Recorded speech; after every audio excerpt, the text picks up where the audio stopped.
Hello guys, જય Shri Krishna, good morning. કેમ છો બધા? તો આપણે ઘણા દિવસ પછી આ વ્લોગની શરૂઆત કરીએ. ઘણા દિવસ પછી આજે આપણે લોંગ વિડીયો બનાવીએ. શોર્ટ વિડીયો બનાવતા હતા પણ આપણે લોંગ વિડીયો નહોતા બનાવતા, તો આપણે આજથી શરૂઆત કરીએ લોંગ વિડીયોની. તો કેમ છો આ યુટ્યુબ ફેમિલી, જરૂરથી કહેજો. અને તમારા ત્યાં વરસાદ કેવો હોય જરૂરથી કહેજો. અમારા મહેસાણામાં તો વરસાદ, પણ તમે કઈ કઈ સિટીમાંથી વિડીયો જોવો છો અને કઈ સિટીમાં વધારે વરસાદ એ પણ જરૂરથી કોમેન્ટમાં કહેજો. સો ગાઈસ, વરસાદ ધીમો ધીમો ચાલુ થઈ ગયો. તો જો ધીમો ધીમો વરસાદ આવે, સવારનું આવું ને આવું જ ચાલુ હોય.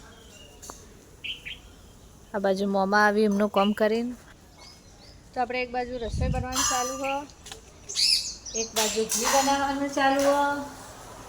મમ્મી બનાવે કઢી, આ બાજુ હું ઘી બનાવું. બનાવું મમ્મી?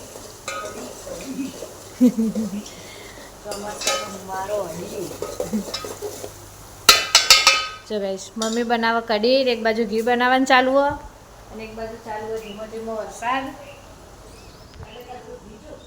મંદિરમાં બધું પલળી ગયું. જો સવારનો આવો વરસાદ ચાલુ. કપડે સુકાતો નહીં, 2 દિવસથી એમને એમ પડ્યો વળગાડેલો. અને આપણે બનાવીએ ઘી.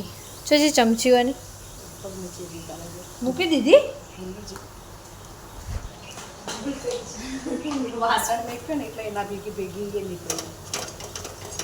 મલાઈ ભેગી કરી હતી 2-3 દિવસની, તો એનું ઘી બનાવીએ.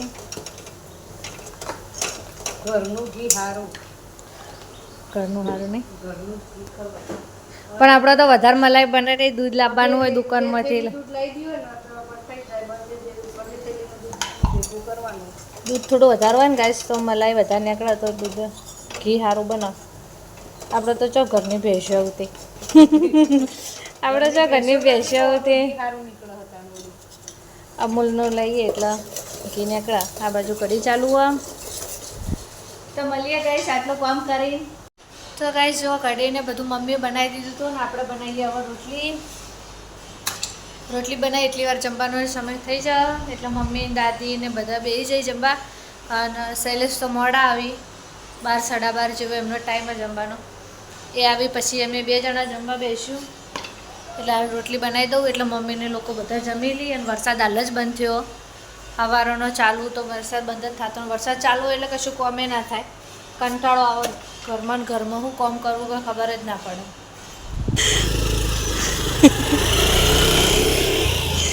कैसे दिल लगी है तो ગાયો હેરાન કરું.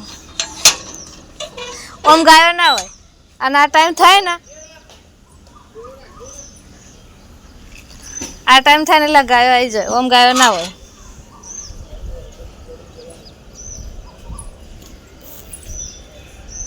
કેટલા દિવસ છે મને એક્ટિવા ચલાય?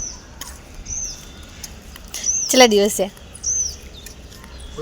મને એક્ટિવા ચલાવી? કેટલા દિવસ છે? 3 દિવસ થયા. ઈચ્છા નહીં થતી શીખવાડું? કીધું બોલા ચાવી પડી.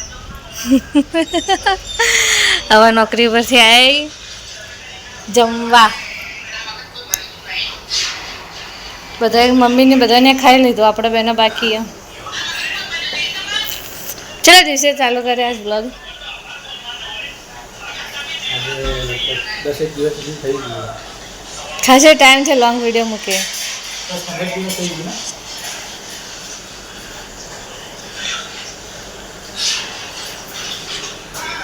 તો ખાઈ લઈએ હવે. એટલે અમને એકલાને જ લેવાના આવીશું બ્લોગમાં. તમને એકલોને જ લેવાના આવે, હાઈલાઇટ તમને જ કરવાના આવે. તમને જ હાઈલાઇટ કરવા હાલ આવ્યા નોકરી પર. હાલ નોકરી પરથી આવ્યા એટલે તમને જ હાઈલાઇટ કરવા. દહીનું કર્યું મેં નહીં ભાગી. યાર બેઠી હતી, આવી થઈ ગયું કરવાનું.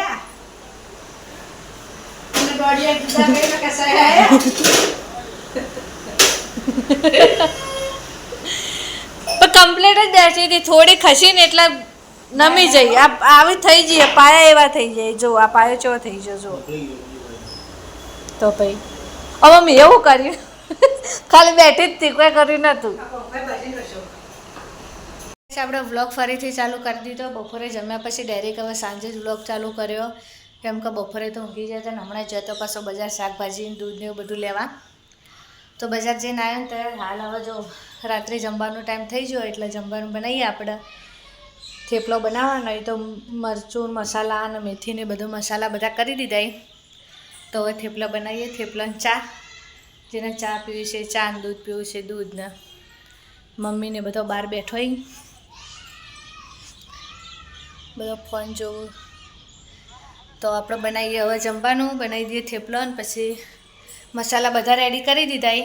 તો મળીએ ગાઈસ આપણે લોટ બધીને. તો એ ગાઈસ આપણે થેપલો બનાવવાનું ચાલુ કરી દીધું અને બહાર તો વરસાદ ચાલુ હોય. જો હાલ જ વરસાદ આવ્યો તો દાબીને ચાપટું પડ્યું, હાલ જ વરસાદ બંધ થયો. ઠંડુ વાતાવરણ થઈ ગયું અને અંદર ગરમા ગરમ થેપલો ચાલુ. થેપલો ખાવાનું ચાલુ હોય, એક બાજુ જેઠાલાલ ચાલુ હોય અને એક બાજુ થેપલા ચાલુ. જો બને થેપલો બધા ખાવામાં પડે, કોઈ બોલાયું નહીં. ચે બને થેપલો મસ્ત બને. આ અમારા ઘરમાં બીજા યુટ્યુબર, આ ઘરમાં 2 યુટ્યુબર. આ બાજુ થેપલો ચાલે, જોરદાર બને. એક બાજુ થેપલો ચાલુ. હાલ હું બનાવતી હતી, હવે મમ્મી બનાવો, મેં ફોન લીધો એટલે. એક બાજુ થેપલો ચાલુ હોય ને એક બાજુ ઠંડો ઠંડો વરસાદ ચાલુ હોય. આવા મોસમમાં ગાઈસ થેપલો પછી ગોટા એવું બધું ખાવાની મજા આવે. તો ચલો આપણે પણ હવે જમી લઈએ, જમવાનો ટાઈમ થઈ ગયો. બધા બેસી ગયો ને હવે આપણે બેસી જઈએ જમવા. તો મળીએ જમીન પછી. રેન પણ કંપનીમાં મૂકીને આવ્યા એટલે બંધ વરસાદમાં નીકળી જતા આવ્યો ને હવે. હા ચલો બાય બાય. હર મહાદેવ. જય શ્રી કૃષ્ણ. તો એ જશી હવે જોબ પર, સવાર વહેલા આવશી અને અમે હવે જમી લઈએ. મારે એકલીને જ બાકી છે, મોસ્ટલી બધાએ જમી લીધું, મારે એકલીને જ બાકી. તો એવા જશે ને પછી પોકેટ મેસેજ કરજો. હર મહાદેવ. સો ગાઈસ હવે આપણે જમી લઈએ. મારે એકલી જમવાનું બાકી હતું તો જમીન પછી મળશું કાલે નવા બ્લોગથી, નવી શરૂઆત. તો જય શ્રી કૃષ્ણ. બધાને વિડીયો કેવો લાગ્યો જરૂરથી કહેજો અને લાઈક શેર અને સબસ્ક્રાઈબ કરતા જજો. Bye bye.